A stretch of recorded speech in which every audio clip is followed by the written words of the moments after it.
OK, moi, Montréal, vous avez le jeu de commencer. Ma psy pour petit LS Liqueur. Cheers. LS Liqueur avec café, c'est pour une fois me prendre avec café. Yes. By the way, bouteille, moi, on finit dans 2 jours. Tu te rappelles ce que tu m'as envoyé? Oui. Il y a 2 ans de ça déjà. Au Paris Stock, moi, man. Ça pas bon. J'ai quelqu'un qui va s'occuper seulement de ça. Ah, ben parfait. Oui, parce que pour de vrai, t'es pas la première personne. Il faut que je continue à envoyer des bouteilles. Voilà, mais non, t'inquiète. C'était un très beau geste, j'ai bien apprécié. Et donc là, maintenant, je suis avec le créateur, le co-founder of LS Cream Liquor, qui c'est une boisson extraordinaire qui sortit dans la communauté et qui a take over le monde. Et pendant l'interview, ça, certainement, nous pourrons parler de qui ça qui est futur LS Liquor, parce que je connais que Stevens, avec l'équipe, toujours on the move pour lui. Donc, je ne vais pas venir à Montréal et puis je ne vais pas venir dans le podcast, parce que c'est espace côté que Stevens, qui est à la fois entrepreneur, mais aussi podcaster, côté que lui rencontrer plusieurs mondes pour parler de business, pour parler de l'autre idée, parler de communauté en général. Et là, nous pourrons faire une sorte de double interview. Et là, à la fois passer sur Carel là et sur plateforme Stevenson. So, yo, comment est-ce ça qu'a fait? Oui. Mais après ces gestes-là, nous venons ici et puis bon, nous avons discuté. Puis... De ce que vous avez fait ça à Miami et puis, du de coïncidence, nous avons venu dans votre là et it was the perfect time. Exactement. Mais non, c'est vrai, t'as dit take over the world, that's the goal, right? Mais je pense que la chose qui est plus importante, c'est that people understand that what we're doing has never been done before. True. Parce que quand tu penses aux autres boissons alcoolisées qui sont black-owned, right? Tu penses à Barbancourt, tu penses à Doucet, tu penses à Ciroc, ou que ça soit, tu sais, peu importe. These are institutions, tu comprends? Puis la différence avec nous, c'est on a vraiment commencé from the ground up. Puis je pense que aujourd'hui, aujourd'hui, on est rendu dans 16 États. On est dans 1500 magasins. Wow. Là, cette année, on se prépare pour rentrer chez Costco, chez Target. Et puis, pour le rendre le produit le plus accessible possible à toutes les personnes. But je pense que c'est ça. Je pense que c'était plus le parcours, le grind. Puis, tu sais, l'autre chose aussi, c'est que le monde de l'alcool, it's still a white man-dominated industry. True. In 2 days, I'll be leaving for Orlando. There's the biggest convention. It's called the WSWA. Okay. All the industry is there. Okay. All the liquor industry is there. I guarantee you, I'll text you. Okay. I'll send you pictures, okay? Pictures, yes. We're going to be the only black people there. Maybe there's going to be 10. Yeah. There's going to be 3,000 attendees. In the liquor industry. In the liquor industry. And that's, and again, the reason why this is really important is because we spend a lot of money on liquor. Sure. But we don't own the liquor. Yeah. That's why, quand moi, opportunité faire en crème, me sauter dessus. Parce que l'autre crème, là, il n'y a pas de compétition. Justement, même en même temps aussi, je considère ton produit avec un peu de... Enfin, je suis haïtien, je suis très fier, crémasse, etc.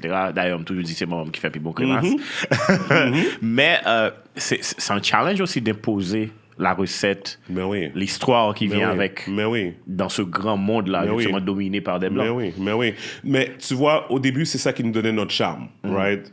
Surtout au Québec. Les Québécois, ils aiment apprendre à propos de la culture, les trucs comme ça. Puis quand tu leur dis, ah oui, c'est inspiré du crémasse. Ah oui, c'est quoi le crémasse? Ah oui, you know.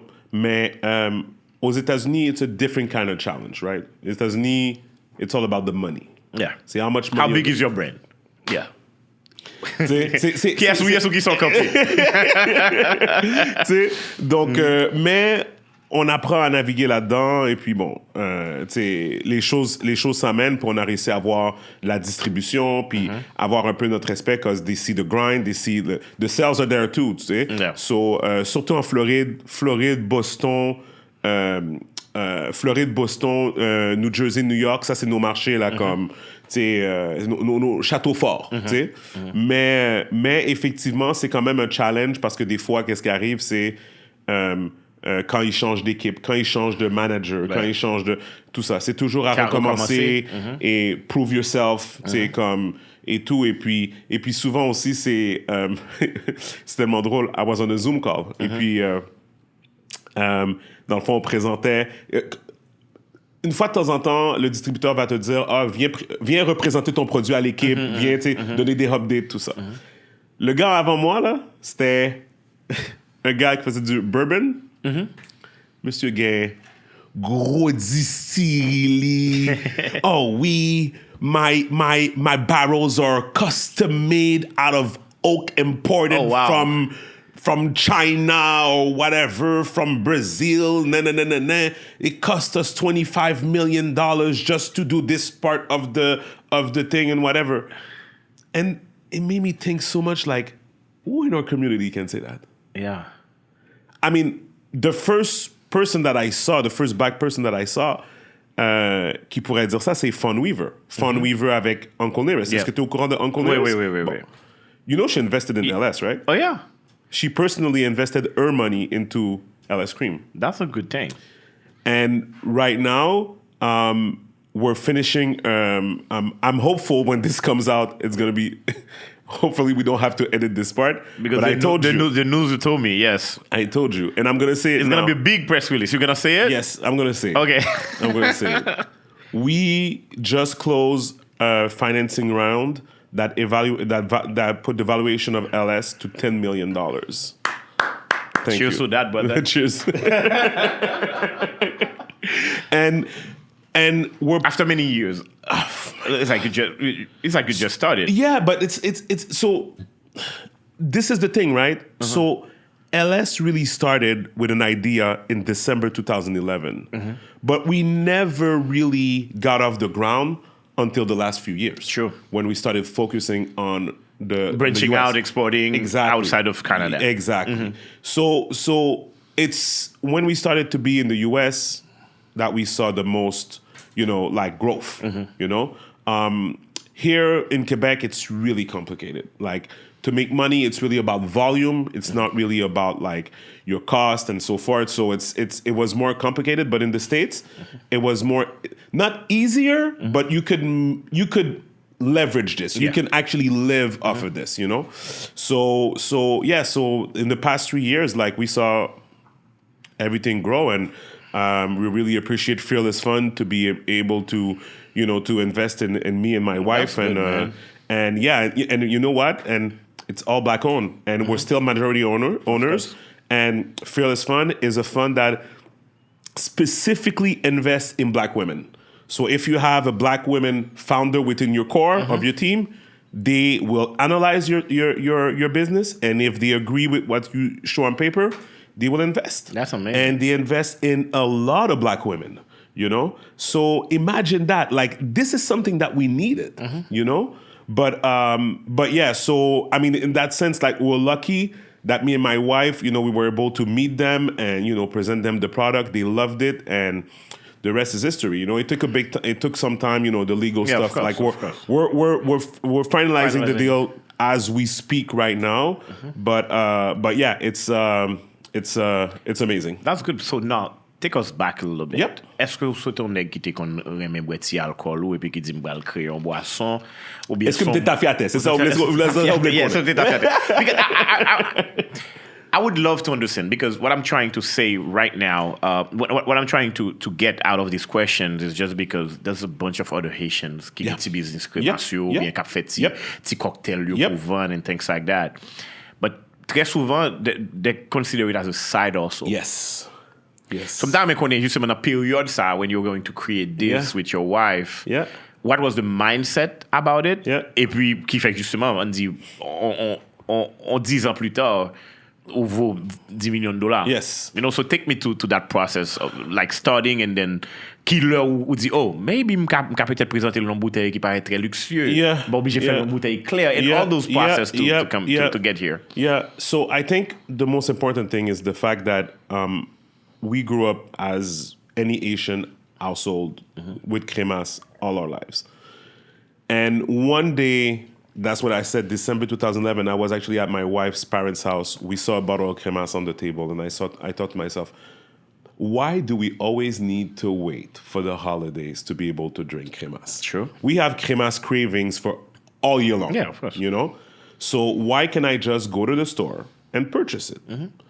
So I started to do a bit of research. Second thing I did was one of my friends from university. He was an Italian guy.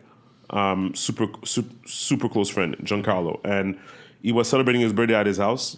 And I took a bottle of cremas that my wife's aunt had done for us. It wasn't a Smirnoff bottle. So what I did is I took the bottle, I put it right next to the wine, to the gin, and all the other things, and I watched the people. I watched them, and people were they knew it was homemade because you see a cream product in the Smirnoff. Yeah. So they were curious, started to pour. And then they were like, oh my God, this tastes really good, blah, blah. And then I said, listen, we're doing an experiment. We wanted to see if the taste of this recipe that's from our, our culture, like would appeal to you guys too, Because in my head, yes, I wanted to recreate cremas in a sense, but I always had a dream that everybody would drink it, not just our community. So they said, yes, it's really good. It's really tasty. But there's two things wrong with it. The texture? Too thick. Second thing is when you drink and then you put your glass back like this, you see all the residues, the sugar, the spices. So they're like, when you don't know what's in there, to see all those residues on the side, you're like, what am I drinking now? Right? So, and for me, the third thing, on a personal note, they didn't know that because they never made cremas, but the shelf life. True. The first time I went in Haiti with Carla, I remember we went to a supermarket and there was bottles of cremas on the shelf, and they were all separated. Like they were all like done, like expired. Yeah. Like on the shelf. Yes. And to me, that's not appealing. Sure. So that's why the slogan for LS is the evolution of cremas, because this is not your mom's cremas. This is not my grandmother's cremas. No, this is. You can still have that, but this is another thing. This is another thing, and that's why I saw the opportunity too, because there was no black-owned cream liqueurs on the market, and I said this is something that I think we need. So if you go to the store and you want to do some kind of recipe with a cream liqueur, LS is going to be there on the shelf for you to be able to pick. Yeah. And that's basically what we wanted to do. And also the other thing that we wanted to do, we didn't want to use vodka. We don't want to use rum. We wanted to use something closest to the closest thing to Clairin, which is neutral grain spirits, which makes it able to mix it with tequila, gin. You can make cocktails like with cognac and everything with LS. And one of the other big news that we have is that we got approved by Hyatt Hotels. Oh. So by getting approved by Hyatt Hotels, what it does is that they basically have a list of product that they approve, and you can go to those hotels and work with their beverage managers and basically create drinks and things like that's that. it, right? The only thing is that you need to do the work. You need to go there, you need to shake hands, speak to their staff. You need to know the industry. This is one of the most important things when you're doing your networking and leverage your business. Exactly. Yeah. So that was the goal. That was to create something that was inspired by cremas. You could still feel it when you drink it, but at the same time had the qualities of all those other, cream liqueurs. And you were talking about, like, most people, they do cremas and it's a side thing. Yeah. The only reason this is like that is because there's a barrier of entry in the liquor business, right? That's it. That's the only reason why. It's just a question of there's a difference between some people that they're actually going to do the research to know, okay, wait, this is alcohol. This is regulated. What is the path that I'm supposed to travel to be able to have a bottle on the shelf? Yeah. There's a tool called Google, right? Yes. Okay? Like, it's not really complicated. It's just you need to put the work, because there's gonna be a lot. But you of need to have the vision first too, because some of them, as I said, is like it's okay that is a side also, but at the same time you had that vision 100%. that you can take this recipe globally. 100%. And this is where you are right now. You know, and I'm going to say it now, one of my inspiration was Bailey's, of course. Yeah, you of know? course. And, you know, like sometimes people look at Bailey's, and because Bailey's is it's that brand that everybody is so accustomed with and so forth, they're like, yeah, Bailey's, it's Bailey's, whatever. Bailey's is $6 billion a year. Yeah.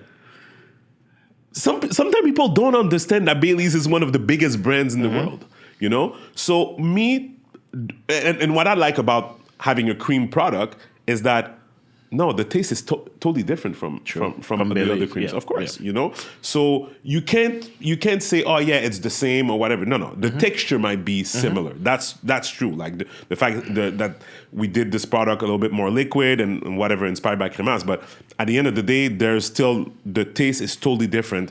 And that's why we were so proud when we won the New York Spirit competition double gold, because it proved to everyone that no, the taste is something else, you know? True. So then if you want to do cocktails, you want to drink it on ice, you want to do whatever, you want to make ice cream with it, that's your thing. But at the end of the day, we did our job, you know? We wanted to prove to people that it was something distinct, you know? So before LS Liquor, you had a career path. Yes. Où t'as réglé l'autre bagage. Yes. So comment LS Liquor a changé ta vie?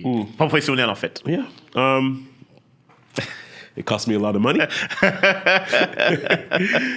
Mais non, je pense que le plus gros c'est I was doing this while still working, and so was my wife, and it was hard to be honest. Before I used to work at the bank, I used to be a mortgage specialist, and I loved that job. To be honest, I really loved it. I loved it because it paid well. And I could do my own schedule.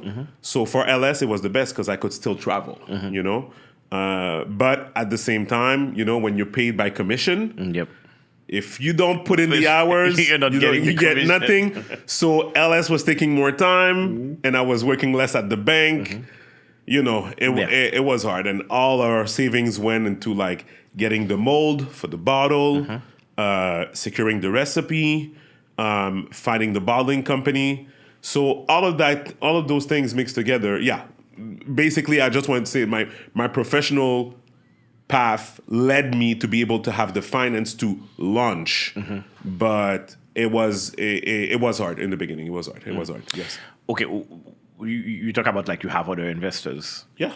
I don't need to see your pitch deck, but what's your selling point to those investors? It's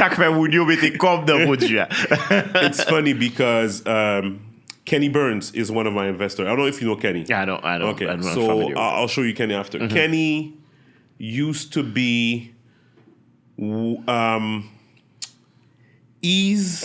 how can I say this?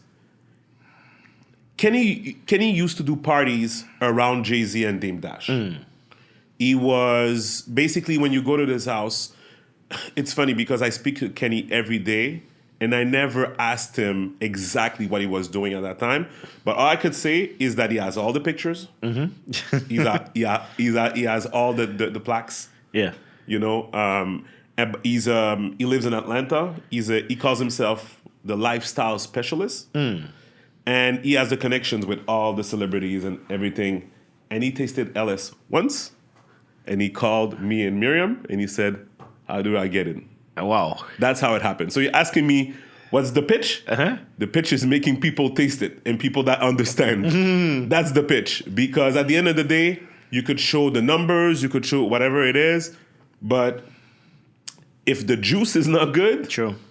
You know, like we all know brands that came in with a lot of boom, you know, like a lot of bang, you know, whatever. I remember that drink Nuvo. Remember Nuvo? The pink bottle? Yeah. Oh my God, that bottle was everywhere. Yep. It's not here anymore. And it's not because it didn't sell. It's because people stopped buying it because it was not good. Yeah.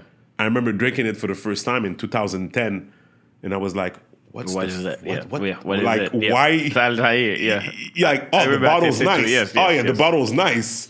But come on. Like, it wasn't good. So anyways, so I guess that's my pitch deck. So the connection with the investors with the product is important for you. Yeah, 100%. Like, Kenny used to work with Puff when he launched Ciroc.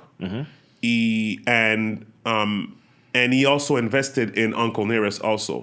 So actually, Fawn from Uncle Nearest, she built a relationship with my wife, and eventually, I told my wife, ask Fawn to introduce us to Kenny because I know they know each other, and they put us on a three-way conversation on iMessage, and the rest is history. And they were instrumental in our growth into us getting the recent deal that we just got here, So it was just aligned, But again, it's really important to have investors that believe in you. They invest in you. They not necessarily invest only in the product. Yeah, because the product can change, it can evolve and everything. But your vision and the way that you do business, your ethic, is important too. And and it's funny, and I'll show you after. But he actually did a reel on IG explaining how he invested in LS. Okay, good. And it's really funny. I'll show you afterwards. But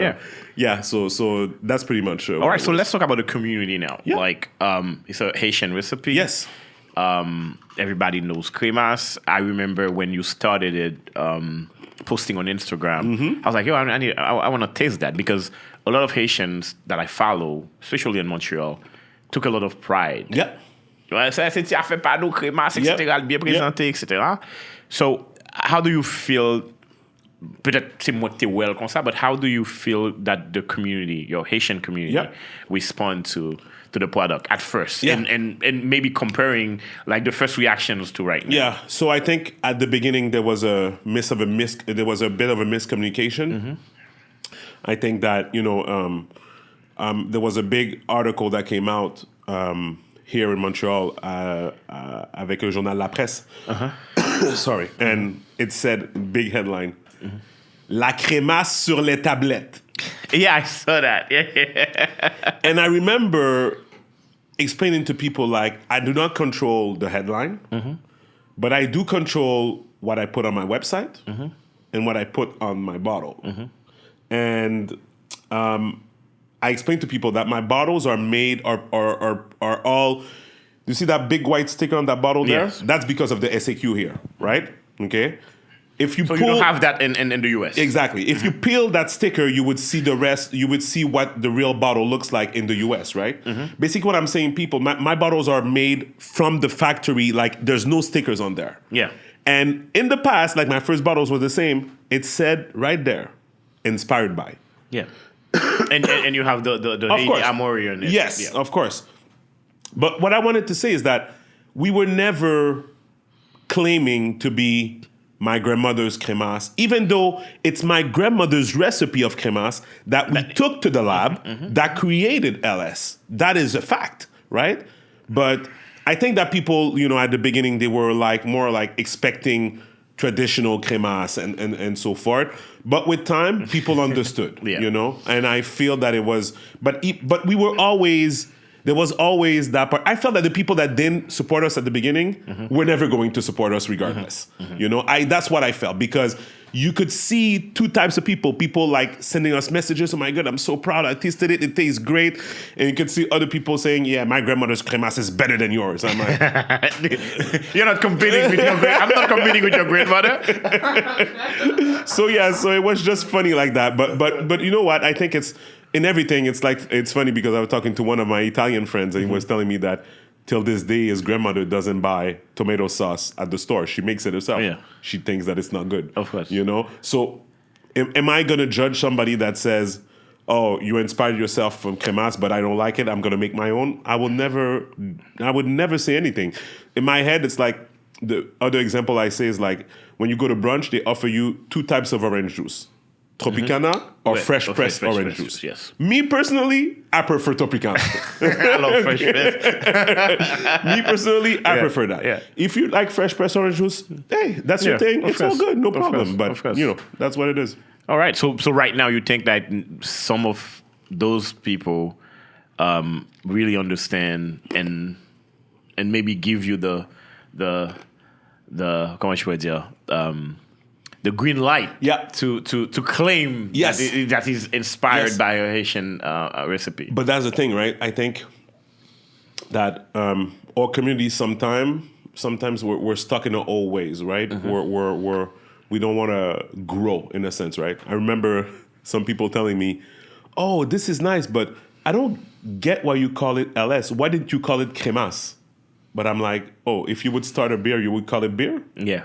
So to me, it's like it's just you see that everything is convoluted. Everything becomes complicated when you're the first one to do something that way, you know.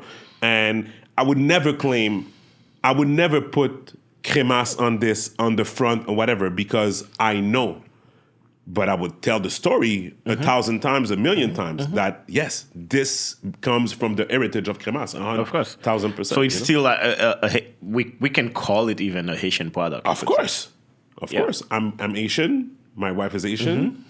My kids speak Creole. Yes, so and it's inspired by by my grandmother. And actually, what you were saying, because you were telling me the reaction of those people would taste I think we did the blind testing of the Cremas thing.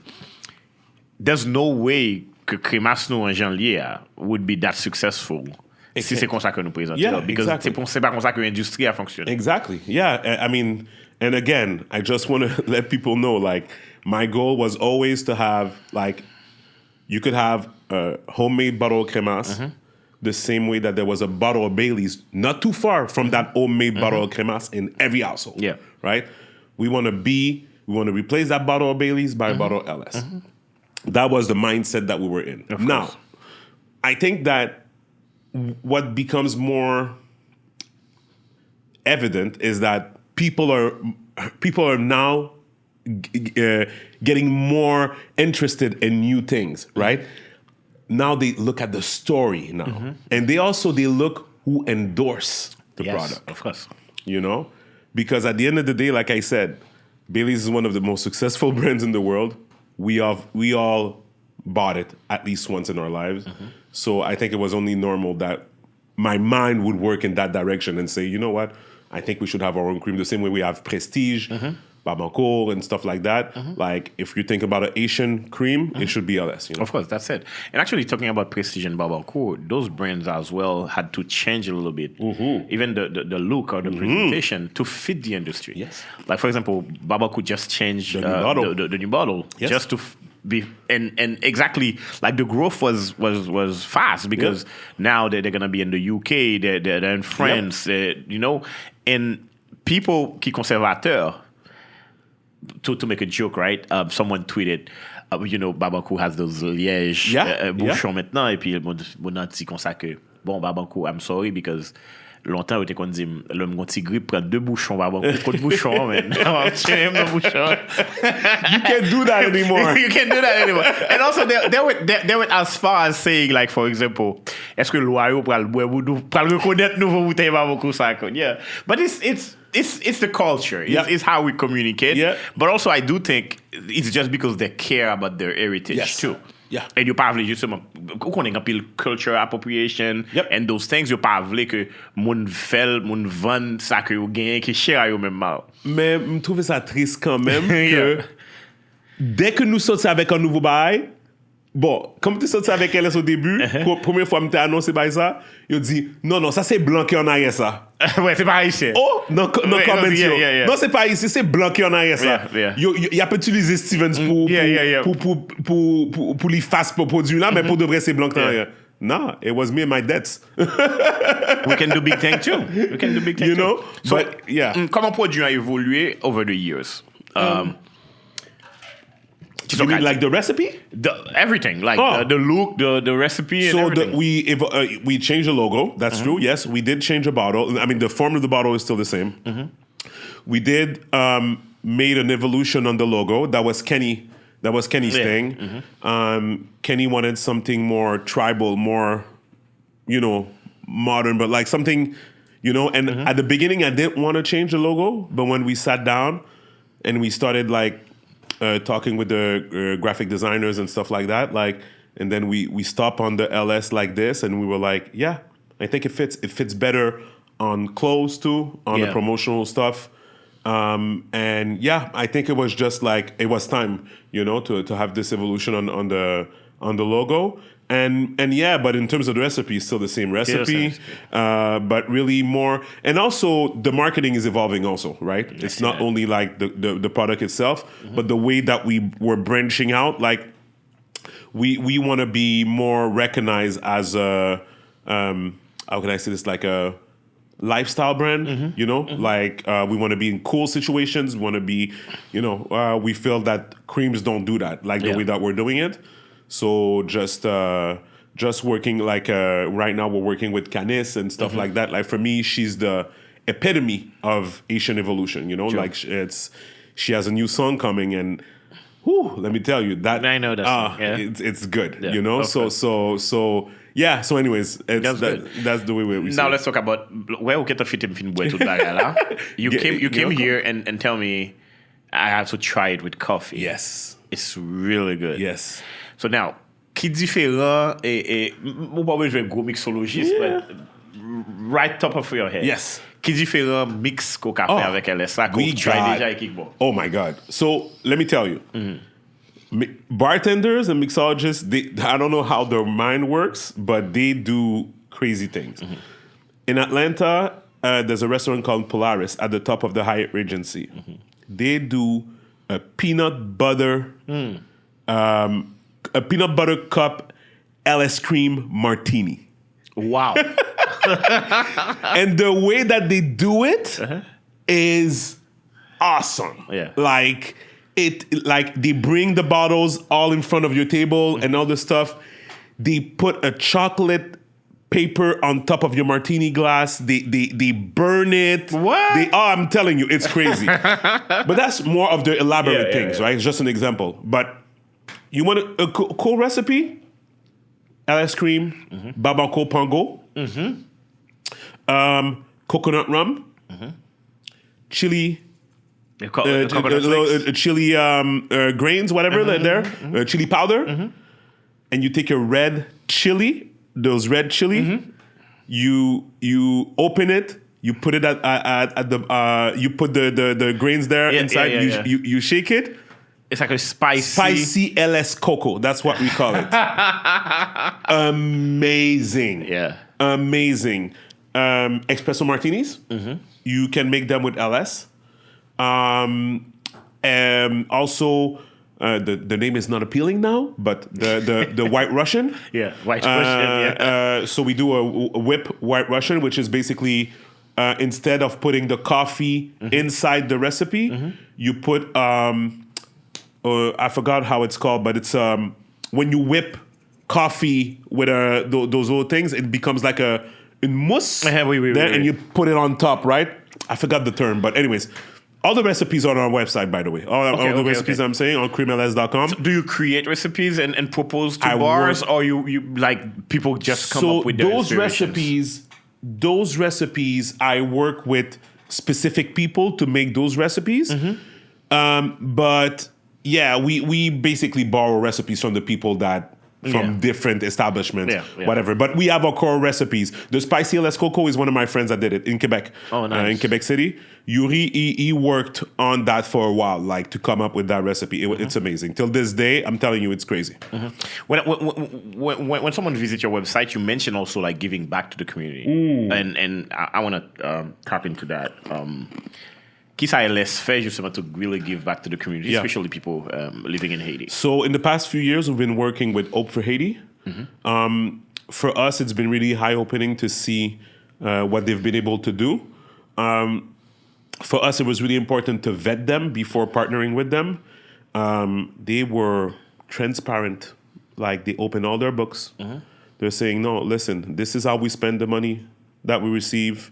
This is exactly what's going on. This is the salary of such. This is salary of the other one. This is what it is. This is the percentage. And for us to know that our funds are used in a transparent way and that it's still helping people, it was amazing. We were able to give filtration systems to a community in the south of Haiti, and it was the proudest moment of my life to be able to do that. And we're working with them still right now, and we can't wait to share with you guys eventually what we're going to be able to do. But it's our way to do a little something because we all know that the situation is dire. But yeah, it's that's what we're trying to do to give back to community. And here we do sponsorships, we do mentoring, we do whatever, like whatever people they ask me to do, we're always there. You know? Yeah, of course. So I think you learn a lot from the liquor industry. Est-ce que vous voulez rester dans LS cream liquor, or get peut-être l'autre back à bouillir dans tête? It was like, maybe I could try and maybe develop another brand, under the umbrella of your company, or maybe create like I don't know, another type of LS, or maybe do the LS cream liquor coffee. I can guarantee one thing. I can guarantee you that there's going to be derivative from LS. That's the only thing I can. Okay. I'm waiting, and I will know. Of course, you will keep me posted. All right. So let's talk about like numbers about the company. Yep. You always mention you and your wife, and of course you mentioned some investors.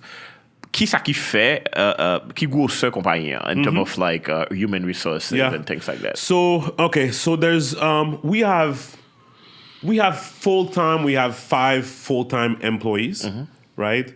But we have about 37 part-time employees. These are basically all the brand ambassadors that are that go into the stores every weekend, do tastings, take inventory, sales, and so forth. So that's basically how we operate. So they work from Thursday to Sunday. Some are going to be only Saturday and Sunday, but for us it assures like a presence in stores. But yeah, that's basically the thing. We have our market manager Maya. She travels, like she goes to Texas, she goes to California, she goes to right to now make sure that the product is well presented. Yeah. So basically, she goes into the Hyatt hotels, present the product, like, and stuff like that. I'm more in terms of the logistics of all the business, and I'm more the guy that the strategy.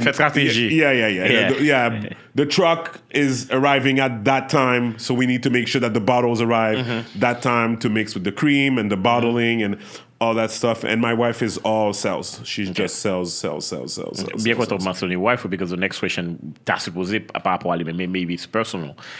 How important you think the partnership or the presence of your wife in that moment of creating that product is to the success of the product? It's everything. Being able to do this together is... I used to nag her nonstop because she was always there. Of course, we're married. She saw everything from the beginning.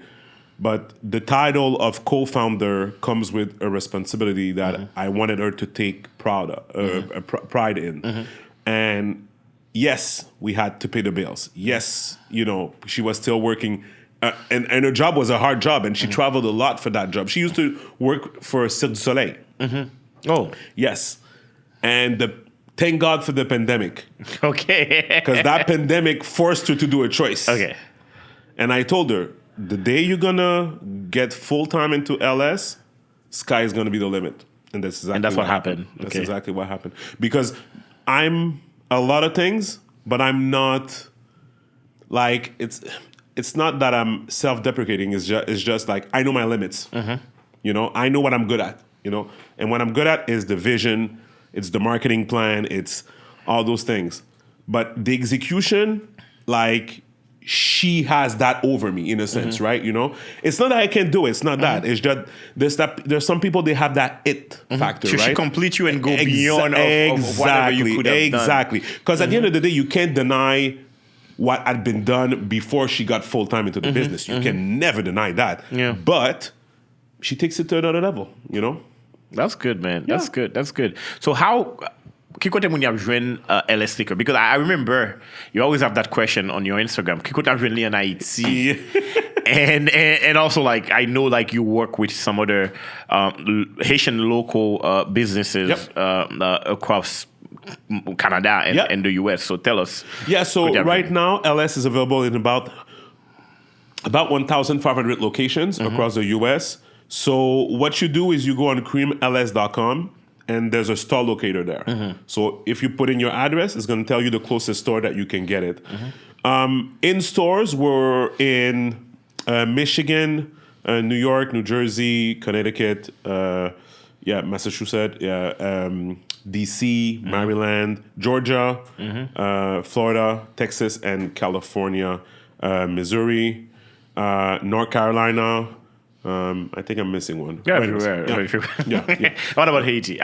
So Haiti, we've been present in Haiti, but unfortunately, the cost to import and whatever and il a fait sens pour produire avec toi chaîne.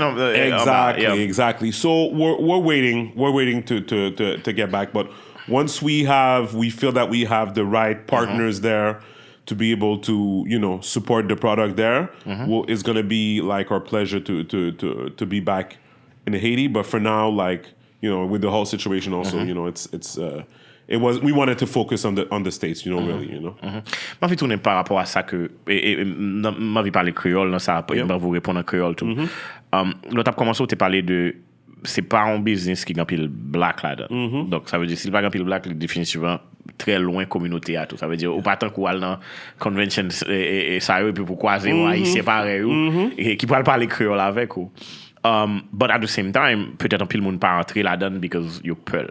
Yeah. Ma vie pour parler justement the challenges, qui défis qui gagne. Comment est-ce que justement being black parfois par bando travaille 10 fois, 100 fois plus que peut-être un blanc qui t'a représenté et produit ça et comment un black a rentré là-dedans.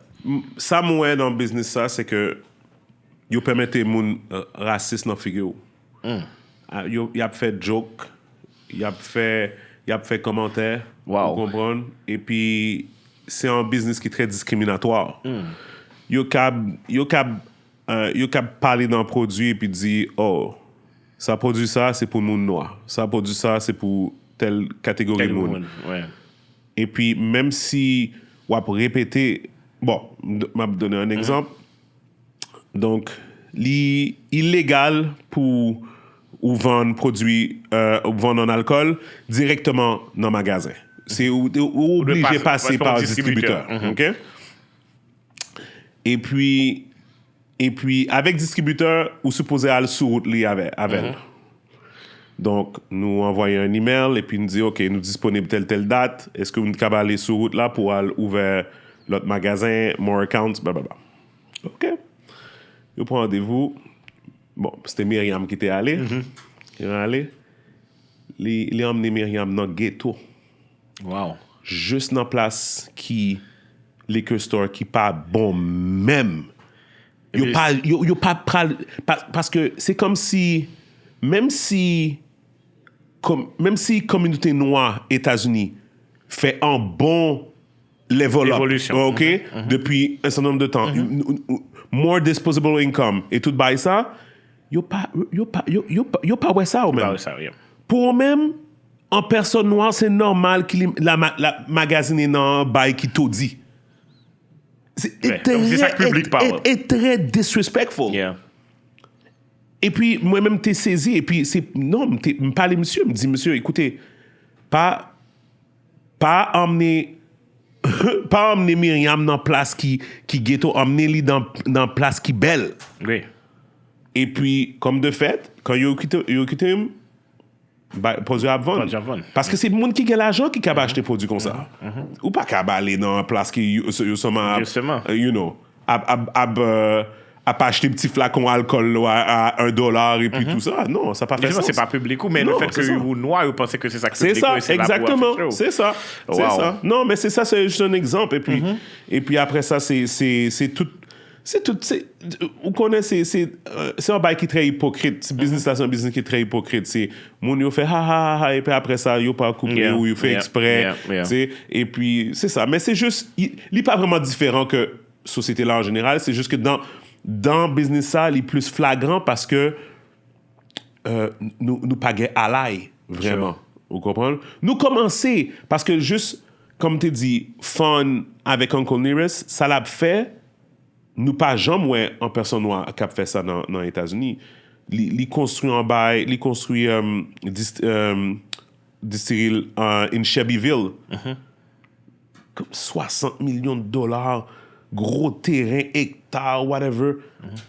c'est pour aller visiter, pour voir ça. C'est majestueux, tu sais. Mais encore là, she's a unicorn. Yeah. You know?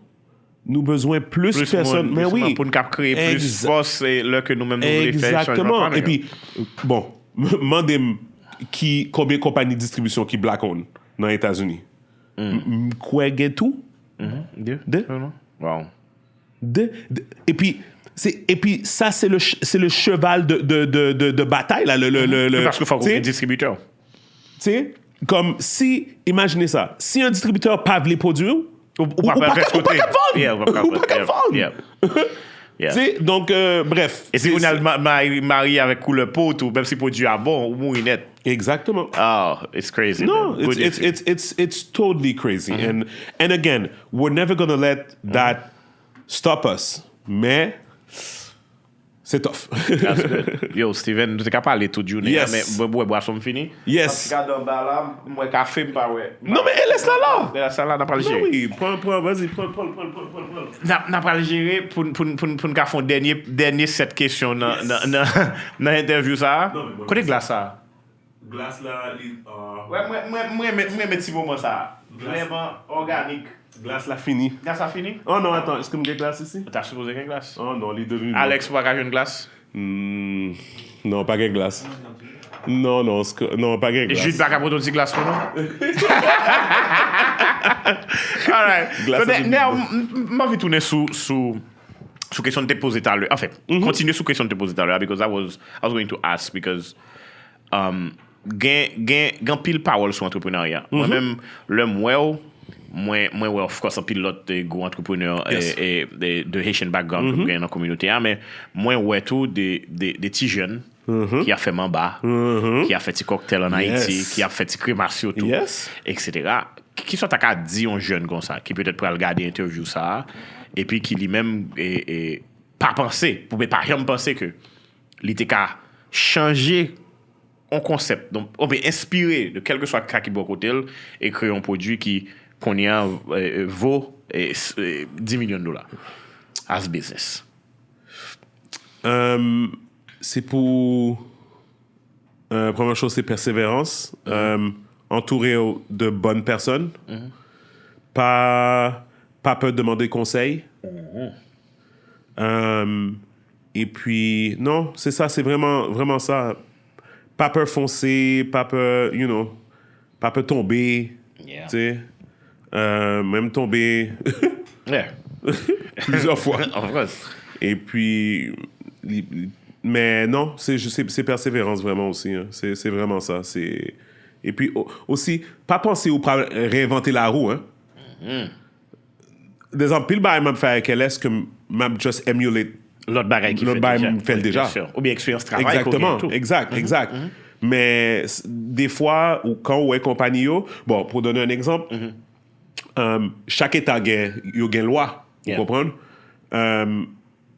Et puis, quand on a lancé en alcool, OK, il a commencé par Floride, et puis après ça, il y a dans New York, après ça, il y a dans ça. You can just follow those guidelines. You can just emulate that because they have... Ils fait déjà. Exactly.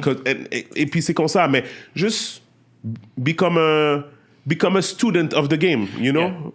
Yeah. And talking about student, vous mentionnez ça tout à l'heure, où doit qu'on industrie quoi évoluer là-dedans. Et c'est pour moi-même, moi je fais un pile mentorat en Haïti avec des gens, spécialement dans les médias, même senti que il y a un plus gros problème comme tu dis, un petit jeune qui parle avec moi, Léo vient parler avec moi, apprendre l'industrie. Il y a des questions pas obligé de poser, parce que là déjà. Quand on peut peut-être demander comment m'adapter tel concept dans la réalité haïtienne. Yes. But the main thing, vous devez connaître déjà, actually, vous devez réfléchir sur comment que qu'on y a un different ways to do it, or you can find your own ways to do it. Et très souvent, je me sens que jeunes entrepreneurs, ils pas essayé de connaître l'industrie. And of course, they're motivated by money. And c'est pour prochaine question, pas maintenant, justement. Ça veut dire, c'est que leur commencer, of course, on connaît que you have a potentiel, parce que pour commencer, il y a des gens qui fait. Si on dit là, regarde l'industrie, il y a des gens qui peut-être commencer avec moins que vous, il y a des gens qui peut-être commencer avec un produit qui pas aussi intéressant que voilà, et qui fait succès. Ça veut dire li ton possibilité. Mais très souvent, moun yo pas ouais the big picture de see the money. Ça veut dire, là, regarder les chiffres sous 2 mois, 3 mois, et puis ouais que justement, il pas remplacer comme que tu as fait dans commission, que tu as fait dans business. Il a plâché. So, the motivation by money, bah on est sous gain, ou bien how justement, the money perspective, t'es joué un rôle dans ou même building that brand. 0. At all. I was motivated to own something. Yeah. I wanted to be able to passer en bas tout petit moins. Créer quelque chose pour moi c'était vraiment important. Même l'argent c'était vraiment l'abvini quand l'abvini. Yeah.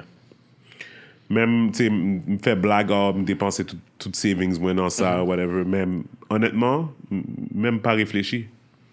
Juste fait. Donc c'est vraiment ou pas cap rentrer là-dedans en pensant oh oui dans 2 mois ma fini riche et puis non ou pas qu'à faire ça. Si c'est ça ou à tomber. Non, c'est passion. Moi-même bon avec toute difficulté me gagner dans l'industrie ça m'a dit tout ça. Still love waking up in the morning, going to work, you know, putting this on the map, you know. So yeah, it's passion before everything. That's it. Yeah. No, this is important. That's exactly what I comme dit tout le monde. And me go back comme dit, puis me dit, pas faire média pour me faire cob pour me faire média. Because what I'm trying to say is just that media give me the opportunity to create a platform and make money.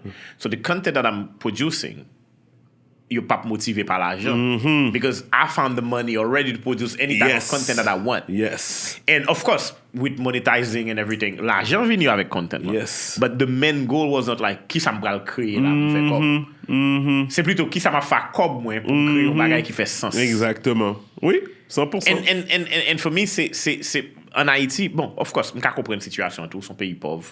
En plus, le monde a essayé de sortir tête, but at the same time, tu dis au monde, si vous quittez, c'est l'argent qui motive vous, l'argent pas là, ou a perdu motivation.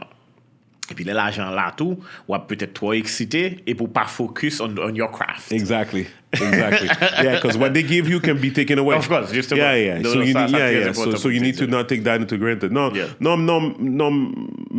ma seconde que ça va me dire parce que c'est exactement ça. C'est me passer en pile année, me pas fait pas en scène avec LS. Parce que dépenses t'es beaucoup plus large que ça m't'a fait en revenu.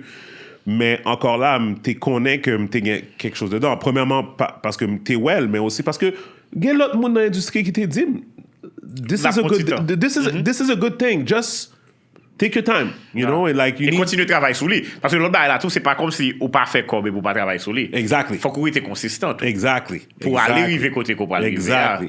Et consistance là, qu'à demander dépenser plus l'argent dans même rythme qu'on a dépensé là. Sans pas faire rabais tout ça. Exactement. Mais encore là, c'est ça. C'est vraiment non, même rien que ça a dit, tu sais, ou faire l'argent pour faire média parce que parce que passion, c'est ça. Et puis après ça, you don't need to work. Non, c'est exactement ça. Of course, anything is coming after that. That's good, man. Steven, what fait-tu parler ça avant? Yes. Yes. Mais Carel, vous me posez une question. No, now we switch. Switch. Okay, switch. Let's do this. I cut? No, you don't cut, man. Let it flow, man. Le podcast time. So Carel, expliquez-moi, en tant que journaliste, OK? Où est tout ça qui a passé en Haïti? Est-ce que c'est moi-même ou est-ce que c'est vraiment mélangeant? Toute information qui a sorti gauche-droite et puis États-Unis ici, Canada ça, l'autre ça, l'autre... Comment on fait pour démêler tout ça qui a privé là? Comment on fait pour démêler? C'est parce que moi, petit gens utilisé connexion pour me comprendre, pour me deep dive dans ces deux bagailles. Because regular Haitians, moun kap vive on a daily basis en Haïti, ou bien moun kap suivre de loin ça qui passe en Haïti, qui rely on the news, they don't get the full picture. Okay. Moi, j'ai chance non seulement vivre en Haïti, suivre nouvelles, but also get connection to understand what's going on here. And then moi réalisé un bagay, et peut-être c'est la première fois que je m'appelle l'opportunité de parler de ça dans les médias ouvertement. The situation in Haiti là où on dit que c'est haïtien pour résoudre l'IA, c'est pas un joke que l'IA, c'est nous-mêmes vraiment qui pour résoudre l'IA. Because whatever ça qu'on fait, on va toujours retourner dans le même cercle là, because that's exactly ça qui peut passer. Pour moi, Haïti, dans le moment, gang violence, insécurité, situation économique difficile, famine, toute misère qui gagne, etc., this is not the problem. Because ça, au Québec, qui a fixé facilement. Facilement, ouais. You know, gon special force, they can get rid of the gangs. Yeah. Gon plan pour développer l'agriculture dans le pays, we can get rid of the famine, etc. Yeah. But comment nous kembe whatever nous fait as progress pour le cas sustainable. This is us. C'est là que nous venons comme Haïtiens. Et pour moi, when you look at Haiti en général, even the biggest company that we have in Haiti, toute crise politique, toute crise économique yo affecté yo. Gapil bagay ko perdu dans le pays. Et gade bagay qui pas même dépendre de l'étranger, donc ou perdu yo. Et gapil bagay qui pas même dépendre de l'insécurité ou perdu yo. Just because gon sentiment d'appartenance qui pas gagné pour ter ça. Ça veut dire, how can I longtemps mon enlever m'bral baler devant la caille moi, m'bral rouser devant la caille moi parce que justement moi voulais que devant la caille moi propre, mais tout les capoter on signe de propreté dans le quartier parce que chaque grain de monde a fait. You see that little concept of baler devant la caillou, rouser devant la caillou. Si chaque haïtien, spécialement monde qui dans pouvoir because ou besoin political power to change things. T'es pensé comme ça, everything would be alright. Parce que gang tout partout. Look what's happening in El Salvador, for example. Yeah. Pays a été livré à gang, etc. Ou peut-être qu'il y a un problème avec méthode Bukele, but c'est comme ça, monsieur Relim, quoi, yes, Bukele. Mais en même temps, mon travail qu'a fait, et travail, ça, c'est justement comment on va le baler devant la caméra, comment on va le rouser devant la caméra, sans me pas attendre que c'est Steven qui est au Canada qui vient faire pour moi. Ouais. And for me, looking at the picture like this, on vient sentir que si il y a plus d'efforts qui fait. Like the other day, I was having a conversation with the ambassador of France in Haiti. Et puis, je me demandé, il me dit, on parle avec tout secteur dans le pays. Qui problème haïtien? And he also say, nous avons un problème de méfiance. And he was right on point. Haïtien parfait, haïtien confiance. Et dans le même concept, vous balé, je vais un bon exemple simple. Dans tellement pas fait l'autre confiance. Si vous c'est voisin, ou m'a posé chaque jour, m'a balé chaque jour, ou penser me motivation. Et motivation pas maintenant, très souvent penser c'est au détriment de vous-même que lui. C'est soit peut-être m'a posé chaque jour, m'a balé chaque jour parce que me bral louer caille moi pour c'est lui même pour ces monde qui viennent louer caille pas pour caille pour la louer ou bien me que monde les arriver devant caille là pour dire regarde belle caille ou même pas belle caille. Mais fier ça aller jusque là. And I think that the upcoming generation has to fix that. But do you think the diaspora has a place? Of course, the diaspora has a place. Because what the diaspora can do, changing that, is also putting themselves together. Parce qu'il y a des exemples qui fait dans la diaspora qui sont capables d'inspirer des bagages en Haïti. Ou pas facilement joindre Haïtiens mettre tête ensemble and stick together. Ils vont mettre tête ensemble rapidement. OK, pas de problème. Nous allons caser bouteille ça, on a le caser bouteille ça. We strong, nous allons caser bouteille ça. Bouteille la fin craser, qu'on a dit OK, pas de problème. Eh ben faut que nous fassions l'autre bouteille là. Ou pas personne. You know, that's the problem. And I think that whatever's happening in Haiti right now, especially like dans le même sens avec ça qui passe en Haïti, like for example, t'es une période, faut que je vienne aller. Yeah. Je suis pas allé. You assassiné. Ça veut dire you get rid of the person, you get rid of the bottle, right? But wait a minute, we need another bottle. Who's building it? Yeah. Côté toute force ça qui te met ensemble pour t'écraser bouteille là. Bouteille là just disparaît. So now we need another bottle. Comment on va le faire pour nous? Est-ce que c'est comme on a commandé? Et si c'est sur Amazon on a commandé, qui est-ce qui a account Prime pour arriver plus vite?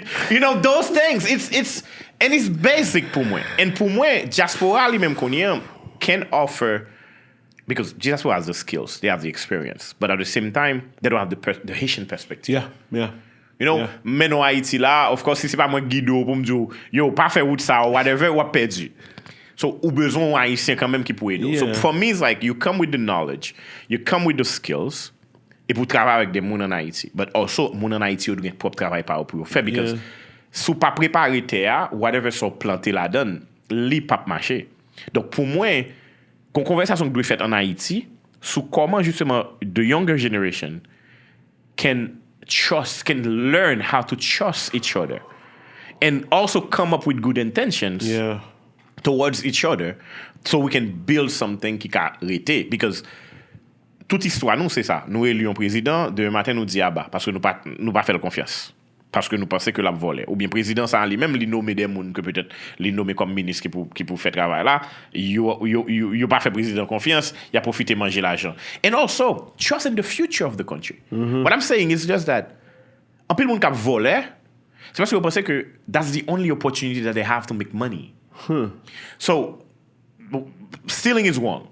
But at the same time, si mindset là, Jean what affaire là, we have a brand we create, li pral un big brand, I'm gonna stick to my plan. So, I'm pas obligé cheat, I'm pas obligé aller essayer beat the system pour me faire this, pour me faire that. And c'est même bagarre, ça veut dire, nous pas fait nous pas un sentiment d'appartenance à pays mais nous pas fait futur pays à confiance. Ça veut dire nous pas connaître un petit jeune qui fait qu'on est aujourd'hui en Haïti, il a tout non bagaille. Nous pensons que justement faut qu'il vienne aux États-Unis, faut qu'il y aille au Canada, faut qu'il y aille à l'autre côté pour le venir bagaille dans le pays. So we don't trust the system, we don't trust our future. But it's true in a sense, right? Yeah. In a sense it's true. Yeah, because of the situation. Right. But at the same time, if we were building something, if we were building a nation, nous connaissons pas là, ok, pas de problème. Je dis on travaille sur gang yo because nous besoin que le pays ait une sécurité. Pour qu'on ait les pays ait une sécurité, what are we gonna do? Et vous comprenez, ça veut dire tout territoire perdu, ça aussi me dit sans Jean-Ministre Santé dit, l'offre une pacifier yo, ça pas le faire là-dedans yo. Comment on peut empêcher l'autre jeune venir tourner gang? Non. Comment on peut stopper trafic zam nan? Comment on peut le bas jeune opportunité pour que justement s'ils sont artistes, s'ils sont jeunes qui à l'école, qu'on ait que la jeune job.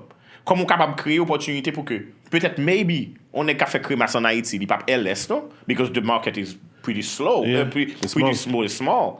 But li ka gagner un équivalent de what LS is for the US and Canada in Haiti. Il ka créer richesse là-dedans. And the problem of growth and wealth in Haiti son bagage que me pense que nous pas travailler sur lui assez tout. Et c'est pour moi même une cause problème là. Pour que ça me dit ça dans le sens que tout le monde qui est riche en Haïti, et m'a dit ça sérieusement, passe par l'État. I'm sorry to say it. Peut-être, là, me dit tout le monde, petit gens grand, mais majorité qui a une richesse. Que le monde qui a pour clair, que le monde qui a pour noir, il passe par l'État. Because l'État haïtien, c'est le plus gros créateur de richesse dans le pays. I'm gonna explain. All those big companies in Haiti qui a fait import-export, l'État, c'est client, il y a une opportunité dans l'État pour jouer une faveur sous douane, etc., and to create the wealth. OK? Côté, quel que soit son territoire, elle regarde justement, les gens qui sont plus riches en Haïti, l'État, c'est client, ou bien, au travail à l'État, et l'État va au contrat. Que c'est pour créer route, que c'est pour créer port, que c'est pour participer dans des appels d'offres, etc. Ça veut dire, the money come from the States. Ça veut dire, you won't find someone in Haiti qui dit, OK, par exemple, I'm going to create a business, pas besoin de l'État comme client, and I'm going to be a successful businessman with it. So, le fait que l'État, c'est le plus gros créateur de richesse, donc voilà pourquoi il y a des gens qui mettent main sous l'État pour que la richesse soit arrêtée pour eux. Pardon. And I'm very passionate about that, pour me garder les perspectives, ça, because tout le temps, nous pas chercher un gens pour que nous changer perspective là. Côté que un jeune garçon en cours qui est en Haïti, qui a un background dans le business, décide OK, pas de problème. On va créer un business, et business c'est qui va créer. C'est pas bail qui sorti matin, non, c'est pas comme si sorti à terre comme si on pas payer un caille qu'on y a, on pas acheter une machine, payer une machine qu'on y a. Comme ka riche dans pays qui crée richesse parce que richesse arrête ton bord et c'est l'État qui joue ou bien comment tout, même si c'est l'État si c'est le créateur de richesse là, comment moi même qui pas gagne non, qui pas gagne même gon produit, même gon idée capable de créer une compagnie qui est capable de l'État service ou bien vendre l'État produit pour ne pas arrêter dans seul côté et le fait sous mérite. Exact. Tout ça, l'antigène profond et il plusieurs bagailles. Comme dire justement, si nous gérons le problème dans le sens que, OK, how are we going to put ourselves together and create a system qui est juste pour tout Haïtien? Tout bagaille la vient après. Ça veut dire qu'il va venir dans une situation côté que nèg qui dans police là, a connaît que ils sont bons policiers, ils gagnent voile pour payer. La fight de gang violence. Et le fight de gang violence, ils jouent une recognition for it. That's the only problem. Au sens où mon cas en Haïti, le fait que le paga pas tenir ça, c'est parce que t'es pas offrir un bac. Fais ta job. Justement, moun qui pi honnête yo, société a pas reconnaître yo. Nous pas un bac, même mon plaque yo pas gagné. Un professeur qui a formé des générations, c'est les plus pauvres dans la chaîne. Pas de problème, il n'est pas obligé riche, mais au moins, il a nécessité de ne pas gagner. Ouais. Vous comprenez ça, ça veut dire, un professeur, pas pour moi-même, a dépensé petit comme salaire non, pour une camionnette, pendant que parents, élèves que la formé, a venu avec gros machine blindée, viennent déposer Timoun devant. Non. Premièrement, gon signe de respect que Timoun ça peut-être pas jamais gagner pour professeur. Et deuxièmement tout, Timoun ça pas jamais venir dans vie professeur tout lui-même. Parce que non, c'est vrai, c'est vrai. Et c'est même bagarre pour la police. Ça veut dire qu'on policier, là regarde un policier dans la rue qui a touché littéralement comme ou dépenser dans week-end dans sorti acheter deux bouteilles. Comment on voulait moun ça justement by service c'est que il pas même gain honneur parce que encore une fois, j'ai talent de parler de money motivation. C'est pas tout le monde qui est motivé par l'argent. Peut-être un bon policier, c'est pas l'argent qui motive. Reconnaissance. S'il y a une reconnaissance pour le travail qu'il fait, s'il est capable de voir tout le monde à l'école, parce que justement, son policier et gouvernement reconnaît lui et bas le support social ça, il pas pour payer puis l'argent à l'hôpital s'il est malade, il gagne en assurance et vieillesse, il gagne son plan de retraite, etc. L'argent pas important. C'est ça qui est important, c'est que comment capable avec service que m'baille là, je t'ai dit fait job moi, mais fait job moi pour ma l'aise dans le job, moi content dans le job. Donc pas quoi que en Haïti gon policier qui lever les matins et puis qui content mettre uniforme dans sous lui. So de ce fait comment on voulait le bail sécurité. Comment on voulait gourmet contre insécurité. Tout ça vient fait que c'est nous pour fixer la caille nous. How we going to create a better society where tout le monde sent included, rewarded, par rapport à ça qu'il a fait, par rapport à la motivation. The money thing, we're going to fix it because we're going to find a way to create growth and wealth pour classe moyenne. Ça veut dire, on est qui arrive, ils sont bons banquiers, faut qu'ils gagnent avantage nécessaire pour le vivre, pour ne pas arriver dans une situation côté que, ils ne pas même qu'à prendre des vacances. Mais non. Donc là, on est comme ça, ou offre nous dit, pas de problème, et mon petit bout de visa là, et puis il y a 2 familles aux États-Unis qui ont arrêté. La prêté. Parce que petit cob l'a touché, il pas même qu'à collecter debout pour la boire crème chaque week-end avec famille. I'm sorry que mon petit Jean Brett, non. For me, it's all the problem that Haiti has right now. But now, I need to say something about the whole intervention internationale because now you see that people are pushing to pour gagner intervention. Moi-même, ça me pensait qu'il fait que pas gagner intervention en Haïti. Parce que la communauté internationale là, arrive dans une situation côté que les dit tête li en 94, yo mené mené Aristide Tourné et américain était dans le pays etc. Fast forward 2004 après Aristide encore une mission et Nations Unies qui rentre dans le pays un minimum de stabilité qui vient faire que René Préval passe pouvoir à Michel Martelly passe la Jovenel et puis mission n'est que pas là encore déblosaille pété jusqu'à ce que assassiner un président etc. C'est ça. Faut même penser que yo ouais tête yo comment on va continuer parce que c'est des milliards de dollars que international dépense en Haïti. Oui. Et si l'argent ça a été dépensé dans l'infrastructure, ouais qui ça tapier 100%. Justement. Alors que l'argent ça pas même été en Haïti because yo voulez payer soldats yo avec le soldat voulez l'argent la caillou. You know? So l'argent pas même brassé en Haïti, je pour t'a supposé brasser. So de ce fait, pour moi communauté internationale regarder puis il dit nous pas qu'à faire même laver mes sur à terre ça. Pour moi, je pense que gon base que gon pas que nous devons faire. Et pas que nous devons faire, c'est ça veut dire faut que nous capables garantir en tout cas que whatever help that we got qui permet nous gérer gang yo parce que plus gros problème qu'on a c'est insécurité nous ka kembe stabilité ça pour compte nous. Et l'en kembe stabilité ça pour compte nous, n'importe qui l'argent zami Haïti yo ta capable bail l'argent ça qu'a fait développement. Et pour moi, c'est dans le niveau ça que lié. Si tout bon, they do care about Haiti. Because si you pas care, joindre l'argent, envoyer soldats en Haïti would be like... Comme ça. Ouais. Puis, vous voyez soldats, pour combien de temps soldats vous là? Qui structure qu'on gagne justement pour renforcer la police là, pour qu'il y ait une sécurité? Comment on peut empêcher trafic d'armes ou bien armement gang ou bien action gang en général? Comment on peut retourner avec activité économique?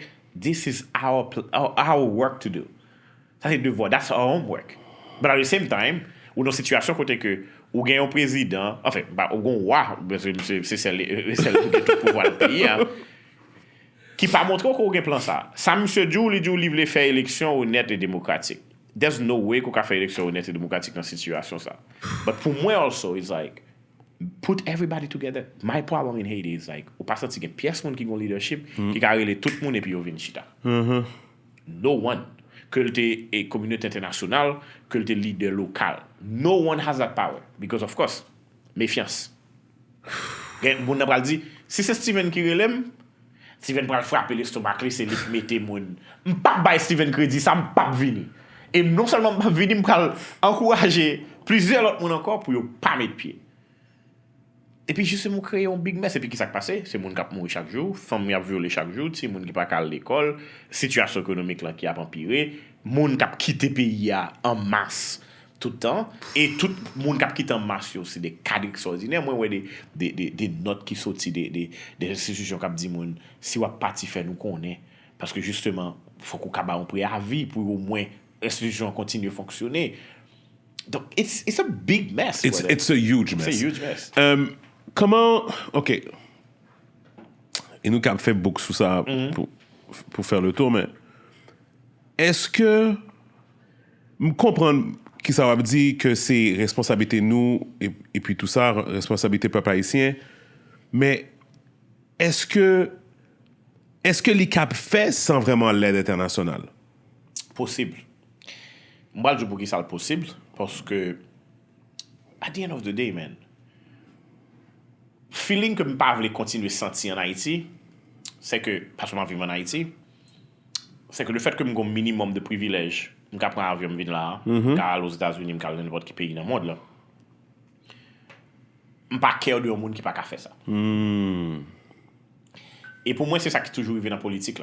Dès que dans la politique, ils sont à l'abri de tout. Et plus la situation a empiré, ça va garder. Because they're still making the money, ils still gagnent relation, les familles ont un visa, et madame yo dans l'ambassade, petit tu à l'étranger, they don't care. And c'est mindset ça pour nous changer. Et pour moi, changer la difficile because plus gros problème encore c'est que on conseille de grand monde this age. On conseille de grand monde qui a corrompu jeune. Il a montré que c'est ça, c'est ça. Et puis situation a empiré beaucoup plus. And for me it's like international là pour moi. Et c'est ça que fait that's the question that I asked the ambassador the other day. Où rencontrer tout le monde ça. Mettez-vous ensemble. Je peux comprendre que les cas paraît ingérence pour dire qui ça pour yo fait. Mais si on dit qu'on font dîner là il y a venir parce que yo respecte.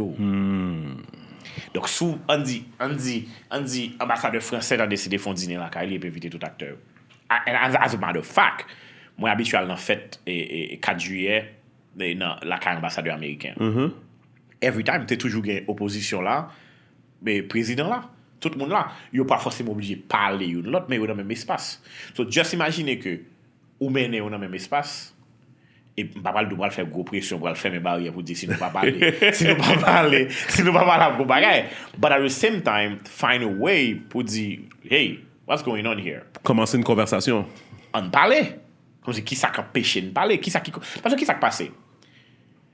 Pour moi, haïtien montrer que même un contrat que yo pas qu'à draft pour défendre propre intérêt en façon d'autre monde. Since we were talking about business, and I know that you've been like driving and signing contracts. Most of those contracts pas forcément un avantage ou at first là au vini.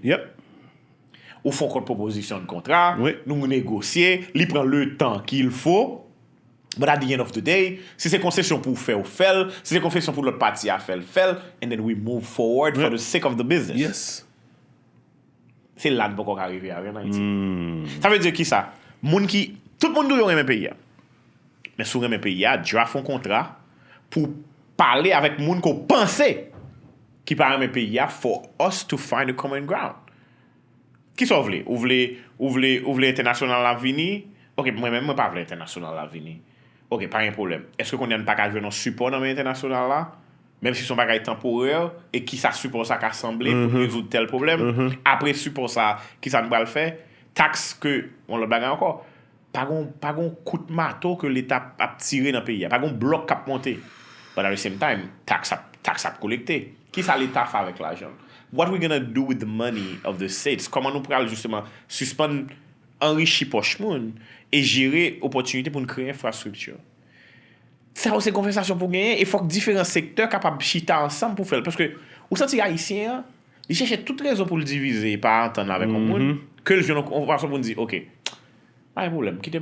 C'est tant Steven pour le shine, quittez Steven shine, la shine pour 2 ans, après ça m'a take over. Ils parlent ça. Ça veut dire, m'pap shine ou pas shine. Et puis personne pas shine.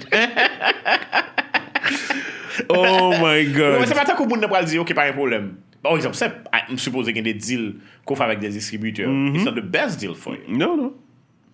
But at the same time, you need to take your brand somewhere. Yeah. You have to sell. Yeah. You have to keep moving. So that person took the brand somewhere. Après ça, ou prend la position qu'on y a pour renégocier le contrat. And now you shine. Nous pas arriver là. Nous pas arriver dans une situation côté que ensemble nous t'a caché. Personne ne dit mes pays. Si mes pays, qui ça veut dire mes pays? Ouais, pays a développé, ouais, il y a travail dans pays, ouais, touristes viennent visiter pays propre, si moun yo pral l'école, yo une bonne qualité d'éducation.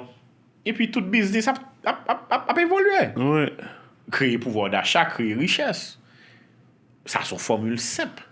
Que moi je voulais par exemple que c'est un roi pour faire ou un empire pour faire, un président pour faire ou whatever. I put it on the contract, I put it on the table, et puis nous discuter. Quand on parle de moi, j'en là, there's no way, un roi pour qu'il soit un roi. Ou bien, quand il y a un gars qui me dit, OK, pas un problème pour un roi, non, mais comment on a contrôlé le pouvoir roi. Parce que l'expérience de futur, nous, bien façon que nous y est, qui permet que nous pas faire un roi confiance parce que nous allons gazer pays. Ensemble, we find a common ground. And then we move forward. Et ça, pour moi, c'est le pour faire avant même dans le parc international. L'histoire d'Haïti est faite en sorte que avoir un roi, après toute l'histoire d'Haïti, je pense que ça serait au détriment de la République. Mais moi, mon sentiment, c'est que je crois que c'est diaspora qui doit faire un petit genre pour montrer que yo pas peur de retourner dans le pays là, investir dans le pays là, mais le problème là c'est sécurité. C'est sécurité, mais pas une garantie d'investissement. Oui, c'est ça. I'm pretty sure que si ça a été un produit qui fait en Haïti, that would be une belle fierté pour vous. Yes. Et il t'a élevé brand dans le niveau. Yes. But call Delphine Gaudet, for example, Babako, and she will tell you comment il est difficile. Parfois même quand pas qu'à venir livrer dans l'usine li because of insécurité ou bien là vivre dans côté qui gagne gang même employé pas qu'à venir travailler. It is difficult, but at the same time as I'm telling you is si nous compte tout problème pays je dis non parce que m'apprendre depuis dit un problème qui est identifié il y a moitié résoudre. C'est moitié à pas faire oui. Donc, nous, ouais, qui s'allie. Pour moi, it's like, there's different solutions, of course, but at the same time, we need to find a way to put ourselves together and say, okay, mais comment on va le faire? That's why I do believe in the upcoming generation. When I'm saying upcoming generation, je parle de monde qui under 40 yo qu'on y est. But we need a leader now, though. But the leader should come from that generation. Wow. For me. And I have a few people in mind. Yes. But at the same time, there's another problem. Moun sa pa ka aller pour compte li because la pour mission suicide. Yeah.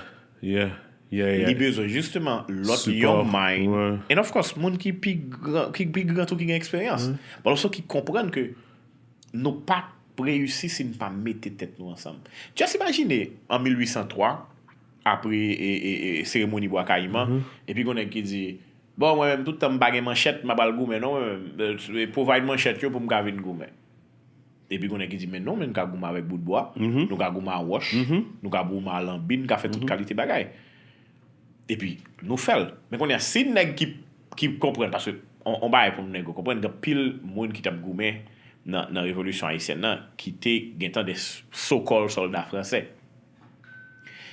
So, si on a dit, ah ouais, c'est soldat français côté, ou bien, ou même son esclave des champs, ou même son esclave maison, ou pas même intérêt avec. Imaginez côté de Napier, je dis, we would never do 1804. But at the same time, c'est ça m'a passé. Ça veut dire, nèg qui peut-être plus faible dans maillon, ou bien qui plus bas dans l'échelle là, sacrifier pride, for bigger cause. Yeah. Et nèg qui pi haut dans échelle là tout sacrifier pride li pour un bigger cause qui est utile nèg qui dans pi bas échelle. Yeah. Donnant, c'est ça ne pas joindre. Ça veut dire si nous venons dans situation côté que si nous tenons situation cérémonie bois caïman va fait et tout c'est pas fait première constitution hein, et nous pas 1er janvier, nous pas fait bataille d'ouverture. Et même bataille d'ouverture là tout c'est parce que nous arrivons dans une situation pour dire OK, nous voulons vivre libre ou bien mourir. It was not a gray thing. It was black or white. So, le black or white, we focus, OK, pas un problème. Nous voulons vivre ou bien mourir. So, le choix est clair devant nous. Et le problème que nous avons là, justement, nous pas compte même qui ça nous voulons.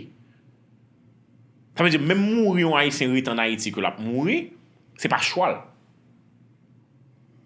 Et même parti en Haïtien, parti qui te pays, il n'est pas même choix tout ça. Non. Tout à fait. So nous pas mettre tête dans position que we choose our destiny. We say, okay, this is what we want. C'est soit nous tous mourir dans le pays là, ou bien nous tous quitter. Si pour nous tous mourir, c'est pour nous goumer, nous mourir, so nous goumer. Si pour nous tous quitter le tout, c'est parce que nous refusons goumer. Qui ça nous prend? Nous prend bateau, nous prend avion, nous hack airplanes, whatever we're gonna do it. But we need to have a common goal and plan. Yeah. So non, en tout cas, comprendre bien. Non, mais c'était seule question que tu as. No, but you know also like some décou là paraît un petit casse impossible parce que since you're not on the ground, you don't really get the full picture. But what I have to say to the diaspora or people listening, watching and listening, for me, it's like everything that's happening, like you doing that brand, like pushing their heritage. This is great.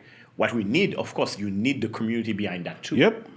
Because if LS is a bigger brand, you will work with plenty of other organizations to change things in the country. You can hire more Haitians coming here. You can maybe create like headquarters and different cities in the Caribbean. So I think that we really need to put ourselves together and support each other. And also supporter moun qui gain good vision, qui est capable de changer des bagailles dans le secteur.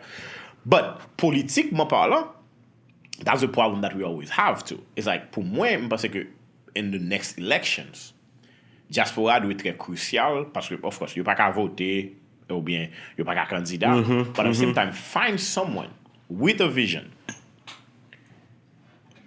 que vous êtes capable de supporter. Mais supporter, pas comme si dit, oh yo, moi, candidat là qui donne bon l'argent. But yo, moi, une organisation, boy, ici là. Qui gen moun qui dans business liqueur, qui gen moun qui dans business énergie renouvelable, qui gen moun qui dans business agriculture. We're going to support you. This is the plan that we have for the country. And if you get elected, let's work on it together. That candidate or his team will have to review all those things and say, I want to work with you in that sense. This is what we're going to do for the country. Right. Because whatever you get élu là, ou pas pile sénateur, pile député, premièrement, c'est plus l'argent que l'État va le dépenser, whatever. Si vous avez une vision claire et un plan d'exécution, on mourit. Quand il y a un président qui a un plan d'exécution, la privée, and that's exactly what happened to every other president. Il va avoir un parlement qui est en face, il va l'obliger dans une négociation pour vote, et puis tout le monde que le va choisir, si ce n'est pas des gens qui n'ont mesquinerie avec eux, pas bien passer. Yeah. Because I always say that, for example, un peu le monde critiqué et Michel Martelly pour président que le pays. Yeah. Of course, he was not the best president. But at the same time, un peu le monde oublié, par exemple, que he proposed, on est avec Daniel Rouzier as prime minister. Parlement pas prêt. he proposed Bernard Gousse as prime minister. Parlement pas de prel. Now you're gonna tell me Laurent Lamotte. Yes. C'est Parlement qui pas de prel ni Daniel ni Bernard qui a approuvé Laurent. I'm not judging. I'm just giving you facts and for you to see the picture. Yeah, I get it. Yeah. So now, qui ça l'histoire pour le ouais? M'a quitté mon faire conclusion. Yeah. Just to tell you. And it's the same thing also for different presidents. Like, René Préval, t'es de très bons premiers ministres. Premier ministre, t'es Michel Pierre, lui, du Pierre, lui, comme premier ministre. Et puis, Gomba qui est parti dans le pays, il a bloqué les so-called émeutes de la faim. Pays écrasé, il est obligé de démissionner. T'es plusieurs autres premiers ministres, des gens qui compétents. Mais pour des mesquineries politiques, ils mettent à terre ou bien empêcher de faire travail. So now we don't have a president problem. Nous allons retourner avec même les qui là déjà, il n'y a pas de résultat. Nous allons retourner avec de nouveaux mondes, il n'y a pas de résultat. C'est justement ensemble nous va décider, ok, comment ça va passer? Si mon gros projet qui va l'utiliser la majorité, on va faire mes bouches ou va voter le positif pour lui. Et puis, il n'a pas avancé, because we need to have a common goal. Si moi, je dis que mon projet, mon loi m'a passé pour me voir 500 000 petits gens à l'école, parce que je parle à l'école, ou pas qu'à camper en face ça, si camper en face ça, c'est ennemi de la nation. 100%. Si m'a parlé, justement, si m'a attiré investisseurs venir dans le pays, pour bâtir, pour créer travail, pour créer job, pour créer richesse, pour faire affordable housing, pour urbaniser la ville, créer gros building, faire une série de bagailles. Ou pas capable de faire ça depuis le correct en tête. Of course, vous avez une inquiétude sur traitement de travail, respect de droits de l'homme. Pas un problème à ça. But ou pas qu'à camper contre un projet qui l'a pour développement. 100%. And guess what? That's exactly what the Dominican Republic qui l'a sous même bouteille avec nous is doing. And look at where they are now and where they're going. Yeah. Fastest growing economy in the Caribbean. Moi-même, dans la République dominicaine, son côté, j'ai mal, malgré tout près, j'ai mal Saint-Domingue plus que 10 fois dans la vie. Never. I don't like the country, naturellement. Santo Domingo, I don't like the city. I think the city has no soul. That's me, because I've been traveling to other cities.